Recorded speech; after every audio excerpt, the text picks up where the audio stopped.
Il était une fois une machine ou plutôt un joueur.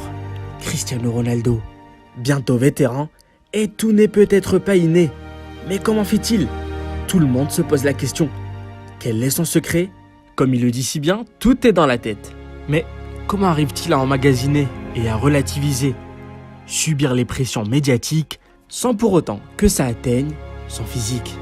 C'est ce que je vais tenter d'analyser sur Football Ice Decrypt.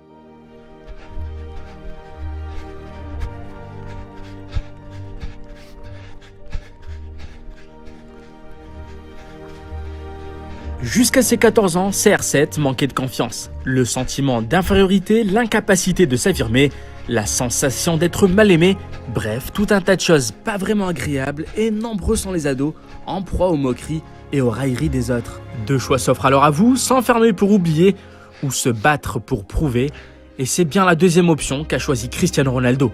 Beaucoup de monde connaît son histoire et il est vrai que pendant sa jeunesse, Ronaldo vivait loin de sa famille. Il était la cible des moqueries, on se moquait surtout de son apparence, de ses dents, de son physique, mais aussi de son accent de Madère, un accent dit paysan. Prendre alors sur soi, c'est ce qu'il a fait Cristiano. Mais attention, garder ses émotions à l'intérieur peut devenir une souffrance psychologique qui devient à long terme une souffrance physique. La solitude que vivait Cristiano, plus le fait de garder tout sur soi, ça faisait bien un mélange explosif. Et c'est peut-être ce qui l'a poussé par exemple, comme rapporte le centre de formation du Sporting de Lisbonne, à jeter une chaise vers son professeur, alors que ce dernier s'était moqué de son accent. Le corps humain est une merveille de perfection, et chaque corps est différent. Celui de Ronaldo semble être parmi la branche où la perception des émotions semblait pendant son enfance être un frein à l'épanouissement. Tous les domaines sont impactés, et Ronaldo était victime d'impuissance face à sa situation. Comme beaucoup de joueurs actuellement professionnels, le petit Ronaldo a dû intégrer le centre de formation du Sporting de Lisbonne très jeune. Il a donc appris très tôt à vivre loin de sa mère et de son père. Selon certains psychanalystes dans le domaine du sport, la capacité à rester seul se construit dans l'enfance. L'angoisse de séparation liée à l'absence de la mère est une donnée normale dans le développement de l'enfant. Elle présente tout de même un pic entre 8 et 11 mois de séparation, puis s'estompe petit à petit. L'enfant comprend que sa mère, même s'il ne la voit pas, continue d'exister et qu'elle va revenir. Et c'est bien ce qui s'est passé pour le petit Cristiano. Son talent était bien présent, mais malgré les entraînements intensifs, il lui fallait un déclic, car il manquait tout simplement de confiance. Suite à ses résultats scolaires décevants et ses prestations de match moyens, la demande du directeur du centre de formation à Lisbonne était sans appel. Il fallait trouver une solution. C'est alors que sa mère quitta son emploi et a décidé d'aller vivre à Lisbonne auprès de lui.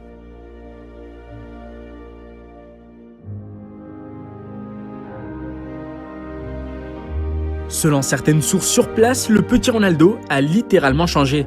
Tout a commencé par sa posture, le jeune garçon connu par ses coéquipiers à l'allure tête baissée a pris une confiance spontanée et sensationnelle, il a tout simplement repris confiance.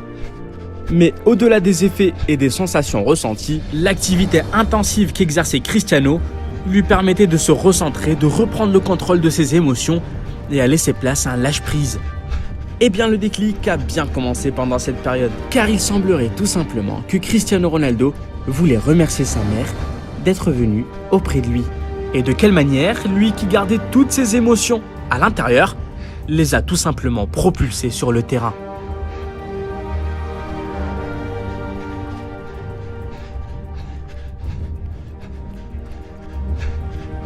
On s'aperçoit alors qu'en fait, Ronaldo est un bosseur. Le jeune garçon, qui était stressé et mou, a finalement trouvé un remède naturel par ses activités physiques intensives, entre autres la dopamine et l'endorphine.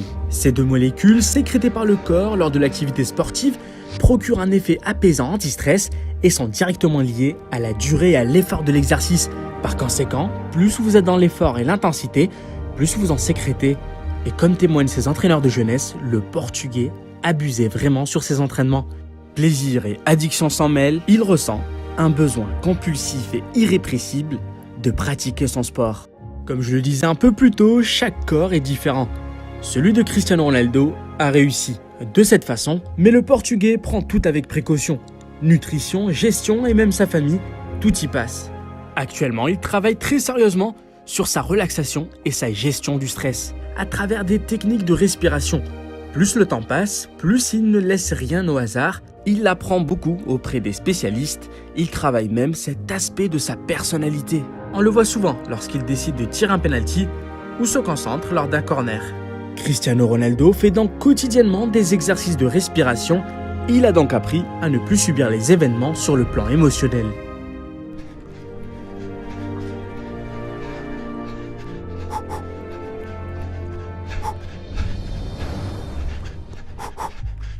Ajouté à tous ces facteurs, il faut savoir que Ronaldo avait subi un traumatisme qui lui a bien laissé des traces.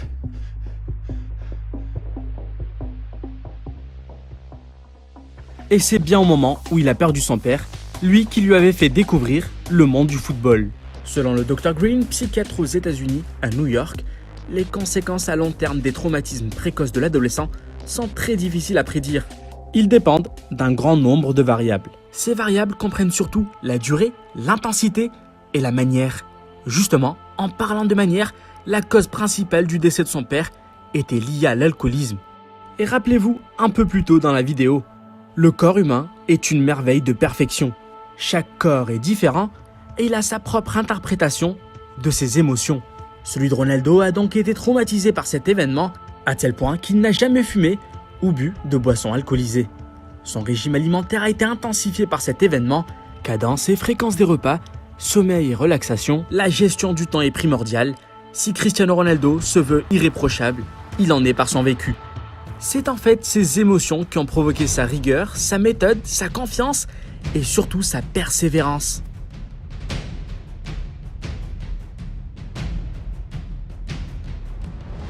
Car il est vrai, depuis ses 18 ans, Cristiano Ronaldo est en super forme stagnante. Des trophées et des ballons d'or remportés et étalés sur plus de 12 années. C'est incroyable, il ne s'affaiblit pas. Mais est-ce mauvais pour son corps? Et combien de temps va-t-il tenir à cette allure? Telle est la question.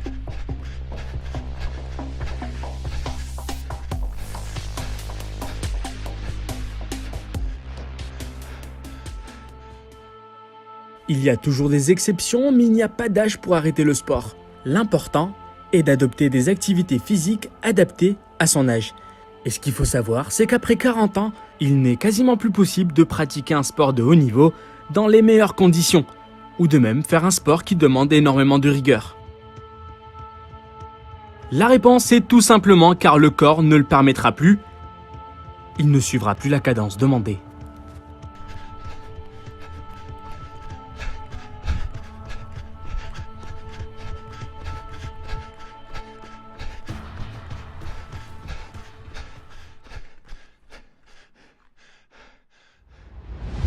Cristiano est en quête de nouveautés pour toujours réussir à s'améliorer. Ronaldo a des trophées dans sa ligne de mire. Le football européen n'a qu'à bien se tenir.